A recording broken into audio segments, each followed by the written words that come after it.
baby bottles, a crib, and toys. It is a house frozen in time. This father's two girls are gone. What's it like to go to sleep in this house? It's lonely. Not even Matt Hernandez's wife, Tucky, is living here. In fact, these parents haven't been together with their children in nearly 10 months. Why? Our bond conditions don't allow us to have contact with each other.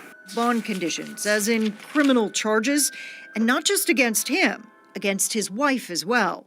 2 counts of first-degree child abuse and 2 counts of aggravated assault.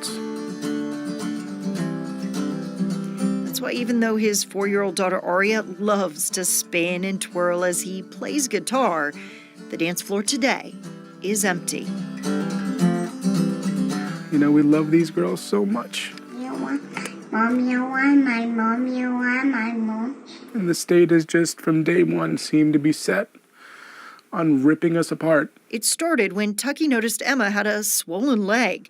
They took her to their pediatrician, who referred them to Children's Healthcare of Atlanta. We did nothing to hide anything. It was there they also showed doctors a picture of a reddish spot found earlier behind their newborn's ear. They answered questions without hesitation, unaware the child abuse pediatrician, or CAP, had already reviewed Emma's x-rays. It was some healed ribs and some fractures on her femur and tibia. Fractures that, to the CAP, could only mean abuse. A parent who has abused their child isn't likely to admit it. But what's interesting is that Emma's injuries didn't magically stop when her parents lost custody. First, she went to live with her aunt and uncle. About 5 weeks in, we woke her up one morning and she had the strange bruising, discoloration on her feet and one of her ankles. DFACS accused them of letting the mother, Tucky, sneak over to again abuse the baby. No, we completely have been doing everything by the book. Still, the girls were removed, but the marks kept showing up in her foster home and daycare. Jonathan and Jennifer Williams started raising their own questions about Emma's health when DFACS asked them to watch the girls for a few days. So I was concerned about some of the physical things of Emma, just how she held herself, her little skull seemed kind of sunken into me. They told the juvenile court judge they believed Emma had an undiagnosed health problem and were shocked by the testimony defending DFACS's decision to instead put the girls in state custody for abuse.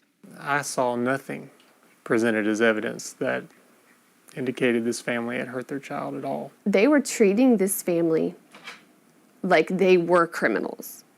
They were treating them with zero respect. The state no longer uses the Williams to care for foster children. Almost a year later, Emma's new caregiver says something is still not right. Because she's under DFACS's care, she's under Medicaid, so we kind of have to follow these guidelines. But I'm like, can I take her to, a different doctor myself? I'll pay for it. Like, we need to figure this out because it's bothering me. Because I want to be able to fix whatever's going on in her situation. Court records show no one disputes the x-rays reveal injuries to Emma's bones, that Tucky's vitamin D levels were low during pregnancy, or that Emma's levels were low when she came into the hospital. But doctors do disagree on the cause of those fractures and the impact of that vitamin D deficiency. It seems like entire cases hinge on just one child abuse pediatrician saying this is abuse. And his word, that is just opinion sometimes, doesn't even have hard evidence, is enough to carry it all the way through prosecution. Doctors have figured out why she gets those bruise-like marks, and it has nothing to do with abuse. Emma's parents want genetic testing to rule out any other illnesses that could have weakened her bones. You offered to pay for it.